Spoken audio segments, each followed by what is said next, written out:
fly free, fly free. I believe, oh, I believe. Will you dream with me?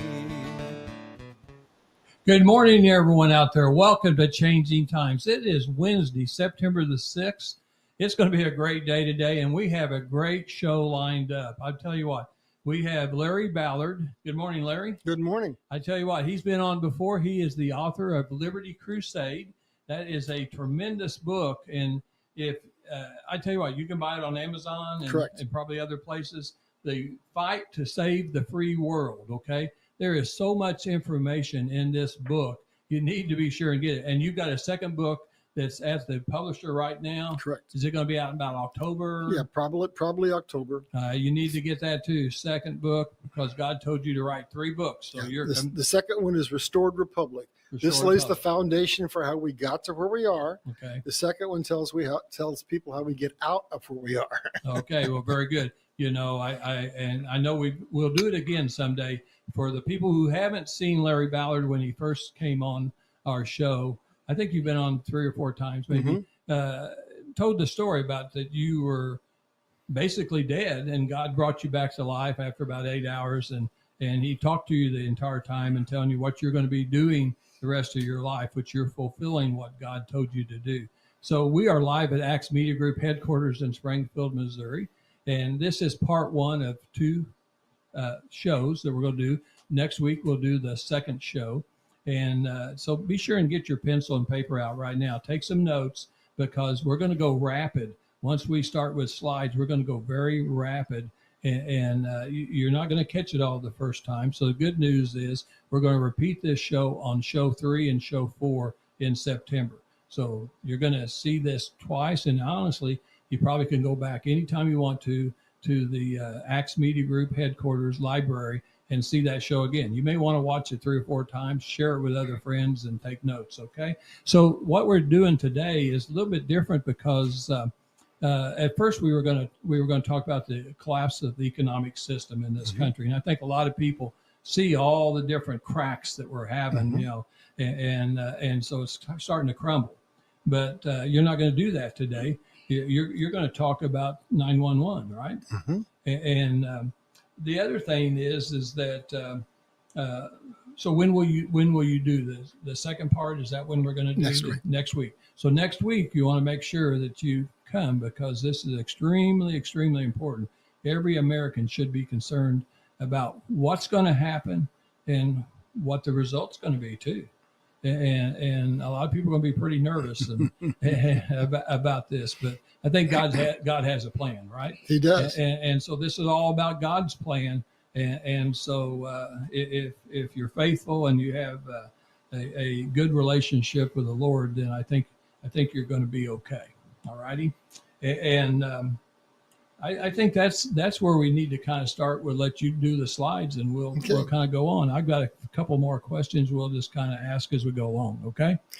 To set the stage, basically last time I was on, we did eight major wars that we've had. And I wanted to tell the people how they were control mechanisms. And then I had said, that's scary, but next week what we're going to do is we're going to talk about how we restore a republic. Well, Lynn was nice enough to give me another week. And I thought we needed to go into detail on one of the wars, specifically on what happened as a result of 9/11. So we're going to deep into 9/11 and understand that there were significant ulterior motives as to why that event happened. Next week, then, we'll talk about restoring the republic. So we got our first slide up? Yes. The slide that you got right there on your computer. That's what we've got. Okay, so basically, I'm a historian and I'm a Bible guru, kind of. Anyway, bottom line is I'm going to tell you the history associated with current day events so that you can see the playbook of the global elite playing out before your eyes. So in order to understand 9/11, we need to go all the way back to before World War II, to the rise of power of Hitler. And what Hitler did correlates very significantly to what happened on 9/11. He was the head of the Nazi Party. He was against the communists, and he wanted to be in complete control of the government. So he arranged to have the Reichstag, which is the German parliament, burnt down. blamed it on a communist, and that led him to the opportunity to become chancellor and gave him dictatorial powers. He became the Fuhrer. He was supposed to give those powers up after 6 months, but we all know what happened. We went into World War II. We had the concentration camps, etc. There is significant parallel between that and what happened on 9/11. We didn't take down Washington, D.C.'s White House, but we took down something as important.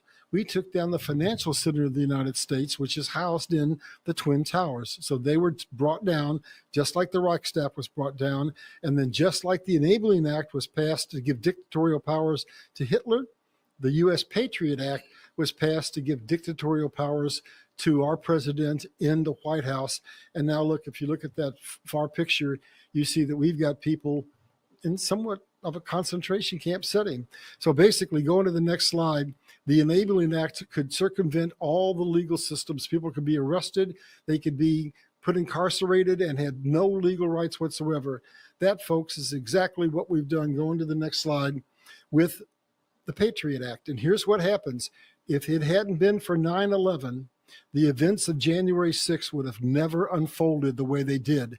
What happened on 9/11 was only possible because of the legislation that went into the Patriot Act. So I'm going to read you some stuff here.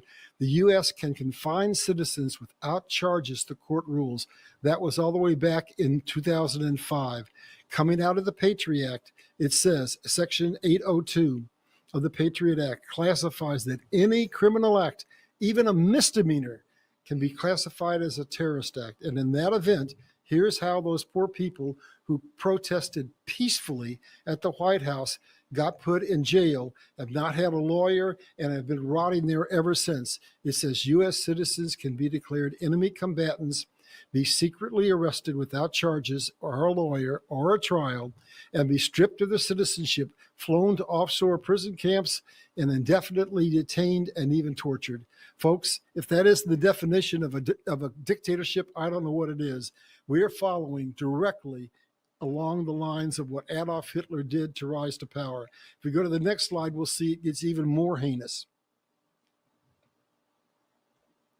Did you move on? Okay, this is Executive Order 51. Listen carefully, folks. Everybody's nervous about an impending financial collapse, and I can tell you it's on the way. I did a show not too long ago about the banking collapse, and now we've had BRICS that's basically going to cause the U.S. dollar to be basically turned into toilet paper.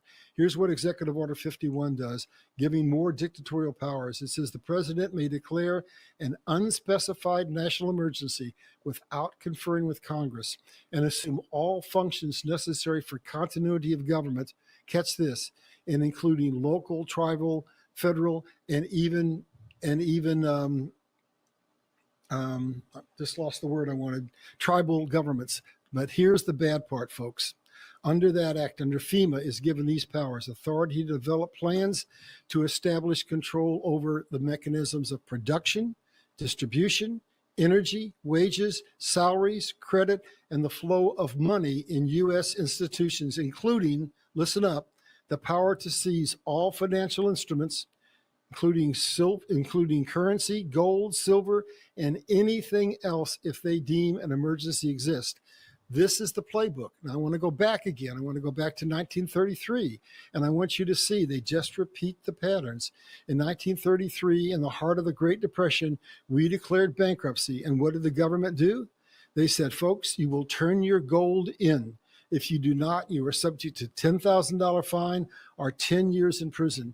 So the people out there, I still recommend getting gold and silver, but the government understands, has the right to take it. What they did in 33, they didn't just take it and give you nothing. They took it, but then they doubled the price of it once they got their hands on it.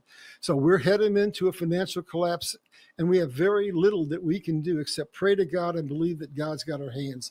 So what I want you to understand is that everything that's coming down is being done by a shadow government that has the intent to destroy us, to kill us, to basically destroy 7 billion of us so they can get their new world order established. So I want to read you something that happened that enabled that Patriot Act to become the dictatorship that it is. There was a bipartisan agreement signed that was, in fact, to have been the Patriot Act.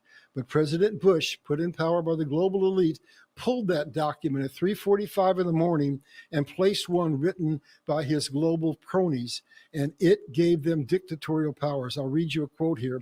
The interests behind the Bush administration, such as the CFR and the Trilateral Commission, founded by Brzezinski for David Rockefeller and the Bilderbergers Group, have prepared for and are now moving to implement open world dictatorship. And that is by an advisor of NATO. Now, I want to go back and basically give you some feedback again. What they did is exactly what has happened in the past. The Council on Foreign Relations and the Trilateral Commission, who initiated this, basically in their handbook say it is our stated goal to collapse all sovereign nations and create a one world government. So clearly, we see that Bush was not working for the interest of the American people, but was working for those people who want to end our government and create a dictatorship, just like what Hitler did. Moving on. So was there an ulterior motive behind this? And if so, what it was? Here it is, clear as day. There is a chance for the President of the United States to use 9/11 disaster to carry out what? A new world order. And that was by Gary Hart. And you might remember he ran for the presidency until he got involved in a little bit of a scandal and pulled out. So we're moving on. I'm trying to lay the groundwork that this was all intentional.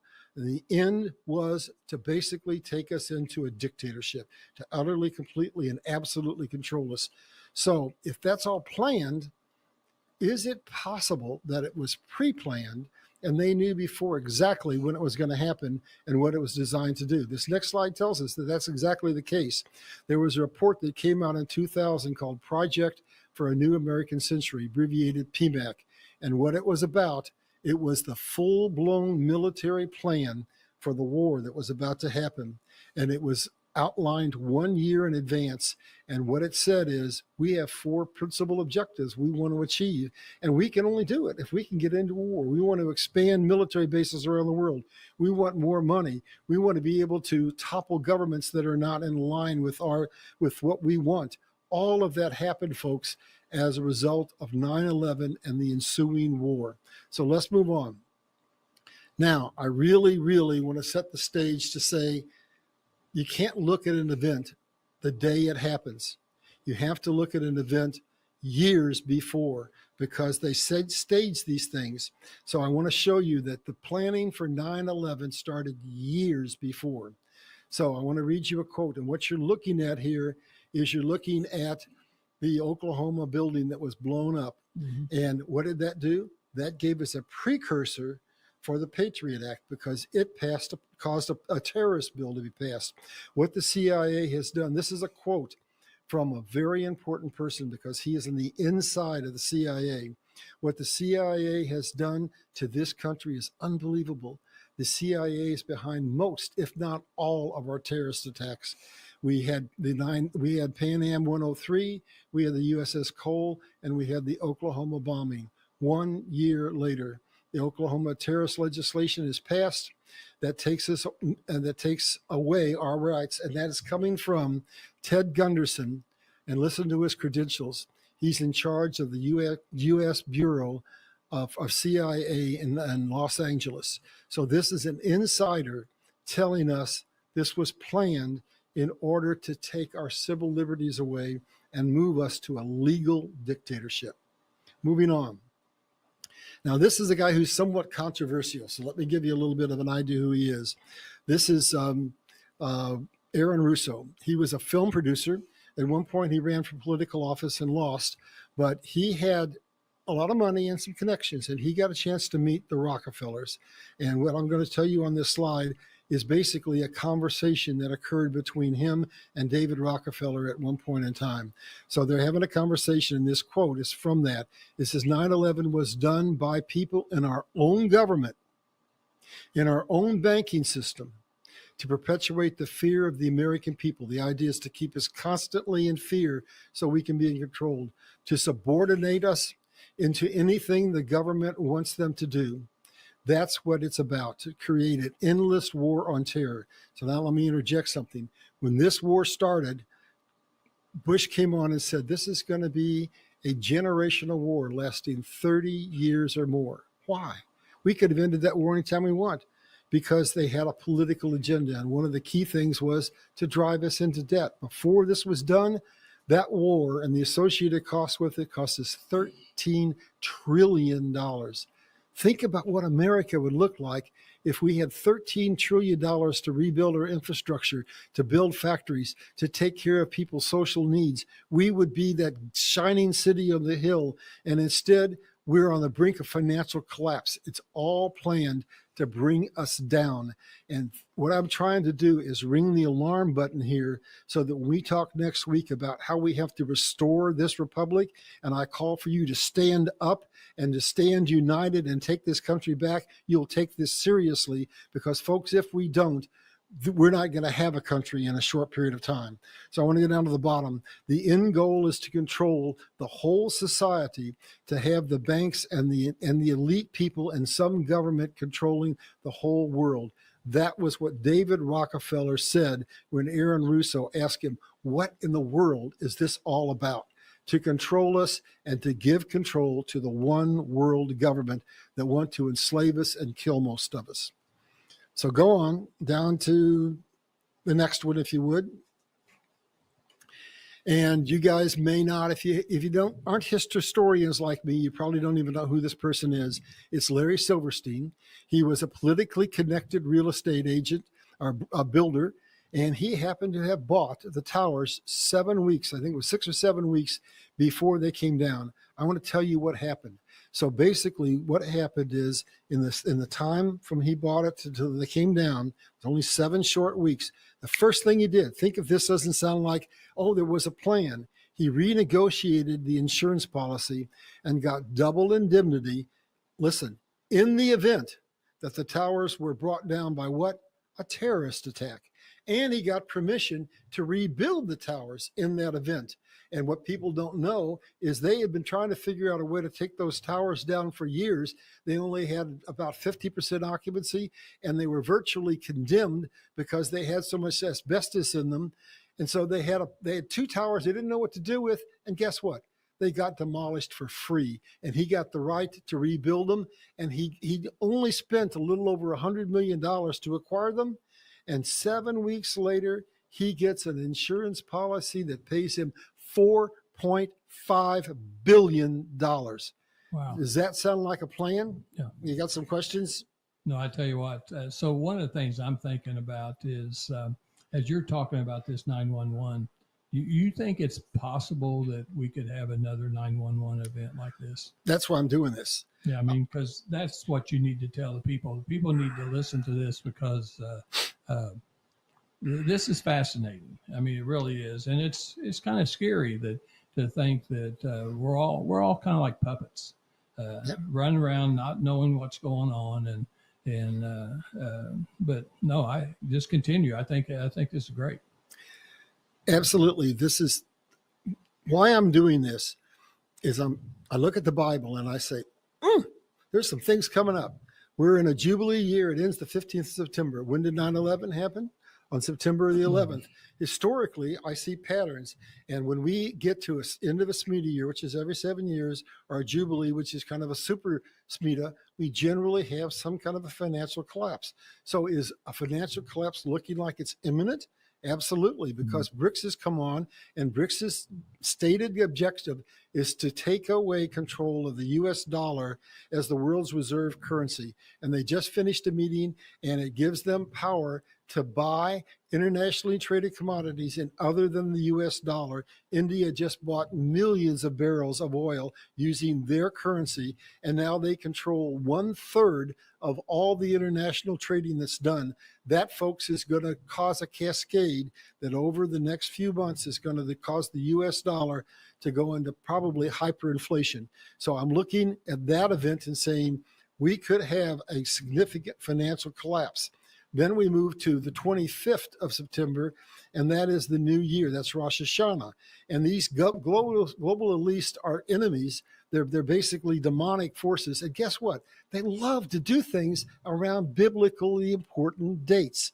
So I'm thinking we might just, from a biblical viewpoint, have some kind of an event. But what more than that, what's happening is the truth is beginning to come out. For ever since COVID, little by little, the truth has been dripped out, and more people now are seeing what's going on and understanding. The global elite are beginning to lose their grip. And when that happens, it's like a lion in the jungle who's wounded. They're now in real peril of losing their control. And when that happens, there's no telling what they're liable to do. So I think we're coming into a period where we're right at a tipping point, and they're afraid of losing power, and there's no telling what they want to do. And what I want to tell people is, if we have some kind of catastrophe like 9/11, folks, don't send your sons off to war. War is a trap. War is the mechanism by which they control us. In that last presentation, we talked about the 8 wars. They drove us into debt. They forced us to take us and other nations to take on a central banking system. And we talked about establishment of a central bank was 90% of establishing communism. So with that, that's why this is so urgent. So let's move on. This next slide, we're now going to look into some photographic evidence that those towers did not come down because of those planes. And we're going to start with the most egregious one of all, Building 7, had 2 tiny little fires. There's the photograph, folks. It's standing there in the midst of all that dust. And what happened is 1 year after this, Larry Silverstein, the crook who bought the towers, he basically unwittingly confessed. He talks about how he's getting a phone call on 9/11 from the fire department, and they're saying, we're not sure we can control the fire. And he says, well, so many lives have been lost, let's just pull it. What does that mean? That means let's take this building down by controlled demolition. And within 5 minutes, the fire department is saying to the people, back up, this building's coming down. Now, I want to give a caveat here. I worked in construction going through college, building high rises, stainless steel structures just like this. If you're going to bring a building like that down, it takes weeks to wire it for controlled demolition. So they didn't just push a button and that building came down. It was planned long before. And there's a reason. That building housed almost all of the white collar crime information that we had wiped out. And it also supposedly had a huge repository of gold. There was an ulterior motive to take down that particular building. Let's move on. I want to show the conspiracy. Larry, hey, we're going to take a break real quick. Okay. Just take a breath, because we're going to do our sponsors. We'll be right back. This Okay. is too interesting to put off very long. But we have 3 major sponsors that we are really proud of. Brad Pistow, Trinity Insurance Financial Services in Ozark, Missouri. He is a certified fiduciary financial advisor, retirement advisor. I use them. Don Blackard uses them. A lot of people around the area, around the country uses him. You can call him at 417-581-9222, 417-581-9222. Lisa, I talked to Lisa twice yesterday. Extremely friendly lady, and she has her licensing too to help you on any type of retirement plans. And they'll call, when you call, they'll send you a book called Free Safe Money Matters. Safe Money Matters is his #1 best-selling on Amazon retirement planning book. That's the first book. Now, he wrote a book last December called Bulletproof, a continuation of what he believes in, and the principle, My Money. Jan and I have done this probably since about 2018, and we've never lost $1 with the stock market going up and down. We've never lost $1, and we continue to make money in our retirement plans as we draw some of our money out. So I highly recommend Brad Pistow, certified fiduciary financial planner. The second sponsor we had sitting right where you are last week, Larry and John Whittaker, and he now is the owner and general manager for Springfield Nissan, Springfield Kia, not Youngblood Motor Group anymore, but Springfield Nissan, Springfield Kia. And they've been in business 45 years, the longest local owner, family owned type of car business in Springfield, Missouri.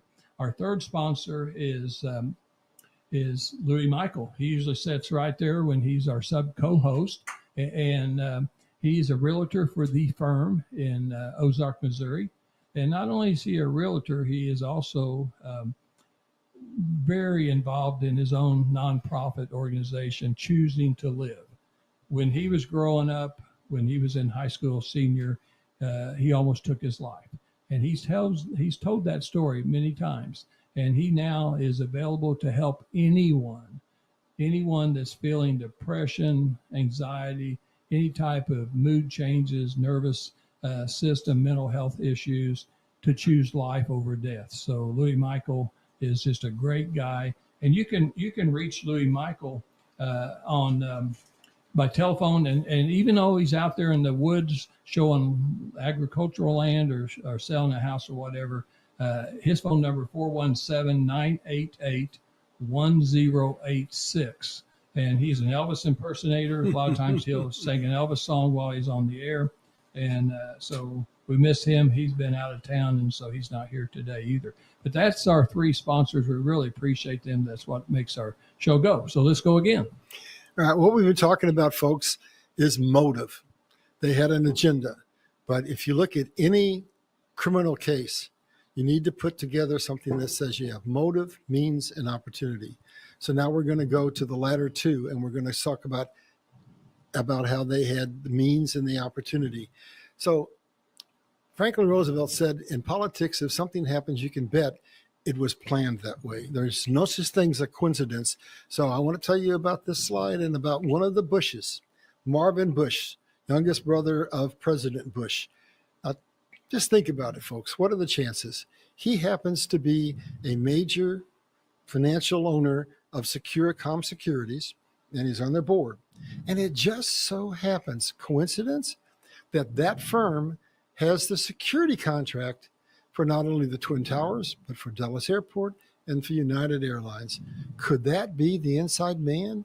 Could that be how this was pulled off? Because you couldn't get into those facilities to do what needed to be done if you didn't have a way to control the security system. So now I want to take you a little deeper into that, and it goes to a time just a couple of weeks before the event happened, and back to Larry Silverstein. And Larry Silverstein was going to have the tower's fiber optic system upgraded. And so another coincidence, he sends a crew in over a weekend, and they turn off all of the cameras because they're going to do a fiber optics upgrade, right? Well, that gave them the opportunity to wire the building for the controlled demolition. Motive, means, and opportunity. Wow. Let's go on. And now, folks, I want you to put your thinking cap on. I want you to not let them tell you the lie. I want to go all the way back to the period around World War I or World War II and tell you about an event that happened that very few people know that has pertinence, again, to what happened in 9/11. What you're seeing is a picture of the Empire State Building on the left, and up at the top you'll see there's a fire, and down at the bottom you'll see smoke. The smoke is coming from half the fuselage that fell to the ground. So the Empire State Building was struck not by a little Piper Cub, but by a B-25 bomber, one of the biggest planes we have, a plane about the size of the ones that hit the tower. So why didn't that building come down? Until 9/11, no steel building in the world had ever come down because of the fire. Now, if you go to the far right, you'll see the gaping hole in the side of that building, but it didn't fall down. Matter of fact, go figure, it was open for business 48 hours later. How do we compare that to what they tell us happened on 9/11? Lies, lies, lies. That's all I can say. Now, we're going to go deep into 9/11 with some pictures, and I just ask you, open your eyes. So now, I worked with thermite going through college when I worked building these skyscrapers, and I happen to know what thermite does. An open flame only burns about 1,250 degrees. That's not even as hot as the flame on your stove. So basically, it could not melt metal. So here's what happened. Those planes hit, I think it was the 73rd floor. So now ask yourself a question. If those planes hit way up there, the pictures you see here are from the basement. How is it that the lobby was blown out, the staircase to the basement was demolished, and all of the beams in the basement were cut on a 45-degree angle? Even if jet fuel was hot enough to melt steel, how is it going to cut it on a 45-degree angle? That is a picture of what they do when they bring a building down by controlled demolition using something called a shape charge that uses thermite that burns at 4,500 degrees Fahrenheit and belts steel like butter. So for weeks they were bringing molten metal up out of the debris of that building. The only thing capable of doing that is thermite used in controlled demolition. So now let's move on, and I want you to see some other photographic evidence of the fact that these buildings didn't come down based on what they're telling us. My computer is acting up. All right, here we go. So there's a picture of an actual building being wired for controlled demolition. What you see in that upper picture is the shape charge being installed on a column in a building. And I'm going to read you what it says. And I have photographic evidence of this. It says to take down a building by controlled demolition, you cut the support beams in the basement at what? A 45-degree angle, what? Facing in, just like the photographs you see above. No fire from a jet fuel can do that, but a shape charge can. Also remember, the plane hit on the 73rd floor. So how do you account for the beams in the basement being cut? These buildings were brought down by controlled demolition. There's a second piece to this. In other words, motive means an opportunity again. In addition to the buildings being closed over a weekend just before this happened, Larry Silverstein took the building over 7 weeks before, and every Monday morning thereafter, when the people came in, there was concrete dust on their desk. What was happening is the second half of what you have to do to bring a building down. You go up to the top floors and you drill into all the beams on the top floor and you plant charges. And then you go pop, pop, pop. I've got photographic evidence of pop, pop, pop, pop, pop happening. That causes the top of the building to collapse in on itself, which kicks the beams, vertical beams, off of those 45-degree beams that have been cut in the basement, creating your typical classical V. This is how the towers were brought down. They had motive, they had means, they had opportunity. They did not come down by that plane, just like the Empire State Building stood. Now look at this. Here's Building 5. You can see it. 80% demolished, still standing. And as we talked before, poor little Building 7 over there with two little bitty fires, and they said, pull it, which means they had already wired it for controlled demolition. And now use your eyes, folks. Here's the Pentagon. Look at the size of that plane and the wings, and look at the size of that hole. That's a hole that you'd expect from a missile, not from a plane. And if that plane hit there, look at the picture. The two wings would be laying on the ground. Yet there was virtually no wreckage. And what did they tell us, thinking as we were so stupid and gullible? They said, well, the fire was so hot that it burnt the titanium engines up and evaporated them. Bull crap. There's the French investigator who investigated said one thing's for sure, that was not a plane. And then we go on to Skanksville, and what you see is you see a wreckage of a real plane on the right-hand side. Look at that fuselage. You see bodies. You see massive amounts of wreckage. What do you see over here? You see a hole in the ground with a few pieces of litter. And the coroner who came on board said, after 20 minutes, folks, I gave up. He said it looked like all I was looking at was a ditch in the ground that had been roughed up by a bulldozer. They dropped some debris in it and called it a wreck site. He said, I never saw a single drop of blood. This was a staged accident site. So, folks, what I want you to understand is our own government did this to us. Not our legitimate government, but the shadow government of the global elite who have an agenda to wipe out 7 billion of us so they can create their new world order. We have to pay attention. We're on the cusp. If we don't take our nation back now, most of us are going to die, and the ones that are left are going to be slaves. So I want to bring together a whole bunch of events that we just look at as a one, this happened, that happened, the next happened. No, this is all part of the grand scheme, create order out of chaos. So we've got the border incursion. And what's happening is That's an army coming in. Look at what those men are doing. They're coming in to create chaos in this nation. They're bringing along with them a drug epidemic. They're bringing crime. We're having wars. We're having homeless people living in the streets in our cities, turning them into, just horrible places to live. And now look, we look around, and these are unconventional war. We have two mechanisms.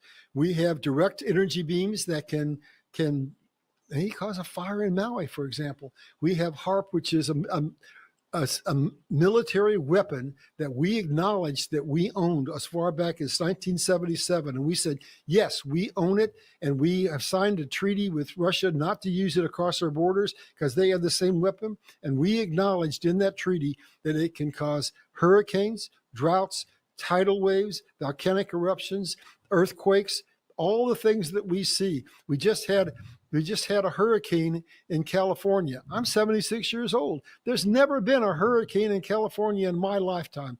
We have floods all over the world. We have droughts. These are all to create order out of chaos. And these two technologies create plausible deniability. We're being attacked from every front, folks. It's now or never. We're on the cusp of a collapse. And this is their agenda. And now I'm going to debunk what they have told us about the green movement and climate change. They tell us it's our carbon footprint. Bull crap. It's not our carbon footprint. It's HARP, and it's the manipulation of our weather. And they're hiding the real crisis. My Bible tells me that we're on the cusp of a global famine. And I want you to look at this picture in the very middle, and what you're going to see is a massive amount of red across the 40th parallel in the United States. That happens to be where all the food baskets of the world are and where our biggest aquifers are. When I was born, there were 2 billion people in this world. Now there are 8. We are now spending 6 times more. We're irrigating 6 times more land than we ever irrigated. The problem is we're drying our aquifers up. If we don't do something within the next 5 years, it's estimated that most of the world's aquifers are going to be dry or nearly dry, and that means biblical famine. We have the technology to fix this problem. Folks, if we don't get control of this, if we don't take back our government, they're going to kill us. I'm telling you, they're going to kill us. And what gives them the ability to do now what they didn't do before? Because we're about to become useless idiots, useless eaters, because they now have their AI, artificial intelligence, and their robotics that are soon going to be prolific enough that they can take over probably 75% of all the jobs, white collar, blue collar. And at that point, they're not going to need us, and they'll be free to initiate their move to the global one world government where they exterminate 7 billion of us, which is exactly what my Bible says. My Bible says that in the appropriate point in time, 2/3 of the population will be taken. And what does the UN want? They want to just take us down to 1 billion. And what did the Georgia Guidestones say? They want to take us down to 500 million. And so, guess what? We had COVID. And that was another extension of this plan. And I know there's some people out there who don't believe this, but here's a quote from Elon Musk. And Elon Musk says that if we wanted to, with the ability to alter our DNA, we could turn a human being into a butterfly. And so go back to 1984, and what did they tell us in that book? They said the time will come, then they will genetically alter us and turn us into whatever kind of species they want to turn us into. So here's a quote: "A revolt of the plebes would become as unthinkable as organized insurrection of sheep against the practice of eating mutton." That's from Bertrand Russell, and he happened to have been the man who was in charge of our propaganda regime during World War II. We've been controlled, we've been manipulated, we've been brainwashed, and they're preparing to get rid of us. So again, we're almost at the end. I usher the plea: do not, if they do something catastrophic or some series of events, don't go out like in 9/11 and join the war. We need to stand up and say no. And there's something very simple that we can do. I want you to look at this and think. We've got all these FEMA camps that we think are there in case of emergencies, tornadoes, hurricanes, floods, whatever. But if that's the case, folks, why, look at this aerial view to the upper left. Why do we have stockyards full of millions of coffins? if it's not to kill us. That's basically what the FEMA camps are. There are our future concentration camps. So, folks, Agenda 21 is about killing 7 billion of us so they can usher in their utopia where there's a billion or less people on this earth. Why? Because they believe we, useless eaters, are consuming too many of their natural resources, which is the basis of all wealth in the world. Wealth comes from harvesting the natural resources, turning them into manufactured products, trading them, turning that into money, and buying power. And they're saying basically, we're consuming their natural resources too quickly. That's their motive, folks. And with that, we're just about ready to wrap up. And I want to run through, this is from a multitude of other shows. I want to leave you with this composite of exactly what they've done to us. The basis of all wealth is control of natural resources, control of manufacturing, control of trade, converted into money, used to buy power. Power where? At every strata of society, in the court system, in Washington, in your local government, in your federal government, in the media, in Hollywood, everywhere. And then how did you ever ask yourself how we keep having these financial collapses? It's so simple, folks. God told me I will give you so much information, you'll be able to see things from a 60,000-foot view and see the simplicity of it. So they caused the financial collapses, and we have one happening right now because they increased the money supply. We've increased the money supply as a result of COVID more than ever in the history of the world. They lower the interest rates to get us to invest. They push us at an investment opportunity. Then all of a sudden, bam, they increase the interest rates. Everything starts to go haywire. And basically they freeze the credit. And gee whiz, the banking system collapses. That's where we're at now. That's another reason we're doing this warning, telling you this is being done on purpose. Now, what are the 7 spheres of influence that they use to buy that power? They control the family, religion, education, media, the entertainment industry, politics, and the economy. With that, they control everything. And it doesn't have to be an institution. It can be anybody, anywhere with power and influence willing to sell that power and influence for money. And so basically, it could be your next door neighbor. It could be a newscaster. It could be anybody. And finally, the last part of what they do is events that they use to enslave us. So we've been talking about war, the fiat currency. We're in this next segment, we're going to talk about our fiat currency is going to be replaced with God's system of economy, which is basically commodities, the basis of all wealth. And open borders, that's just a military incursion into the United States. The drug epidemic that's going on is to cause social chaos. The division, look at how they divide us economically, politically, religiously, in every way they can. And then rigged elections. Now here, I want to go back. We think that the last election was stolen. I did a whole show on this. I want to tell you that over 100 years ago, they found out that they could buy a president. McKinley was running for office, and he was for big business. His opponent, Bryan, was wanting to get rid of the monopolies. And so the 3 richest men in the nation, Rockefeller, Carnegie, and Rothschild, got together, and they said, what we're going to do is we're going to back McKinley and put him in office. When they found out that they could buy a president, virtually every president since then, except for Reagan, for Kennedy, and Trump, have been bought and paid for and put in to serve them, not us. Those 3 men got in by accident. They thought they were a laugh. They said, a B actor? No way. They said, a billionaire playboy? No way. But they got in, and they gave us a repose that gives us the opportunity to save this country. And with that, I think there's maybe 1 or 2 more slides. All right, this pauses us and gets us ready for next week. And next week, what we're going to talk about, God, this is not me making up something. This God always gives us a foreshadow of what's to come.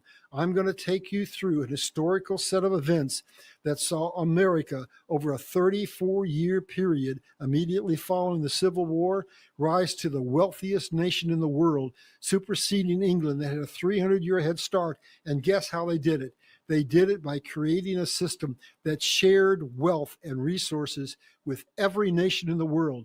That's what we're going to talk about next week, folks, is God's system. My Bible tells me that right now, this time, the kingdoms of man must fall. Capitalism must fall, communism must fall, and God's kingdom is going to be put into place. And it's a system that shares everything equally with all nations. And guess what that does? That ends the principal reason for war, and it ushers in the biblical scripture that says, on earth as in heaven. We are going to have the most amazing thing happen. We're going to have the harvest of souls where God is going to come in, and they're going to be the latter-day rainfall. We're going to see signs, wonders, and miracles. Billions of people are going to be brought to the Lord, and we're going to see a period of peace and prosperity.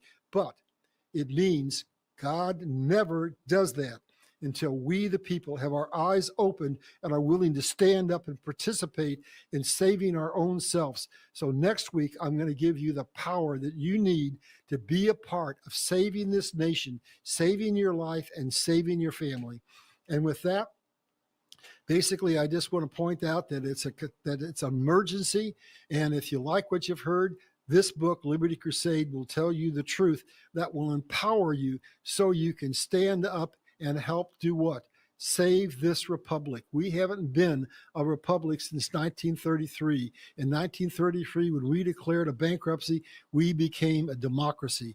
And a republic is a government of the people, by the people, for the people, that requires an educated, informed populace willing to pass legislation based on what's in the best interest of what? The government as a whole. A democracy, our founding fathers called mobocracy, and it was majority rule. And when those least willing or least able to work found out that they could take money from the public coffers, it invariably caused chaos and financial collapse. That's where we're at, folks. So join us next week, please. Hey, Larry, I tell you what. So folks out there today, I'm going to give you an assignment. Open your eyes, open your ears, open your mouth. Be sure and share this. This is tremendous wealth of knowledge and communication between you and God. I mean, God's told you all this stuff, and then He told you to be a historian, study history. Mm-hmm. He told you to be a scholar of the Bible. Scholar of the Bible, know the Bible. He told you to live around the world where you lived and all the things you've experienced. So be sure and share this show, and we'll be back next Wednesday. Thank you, guys.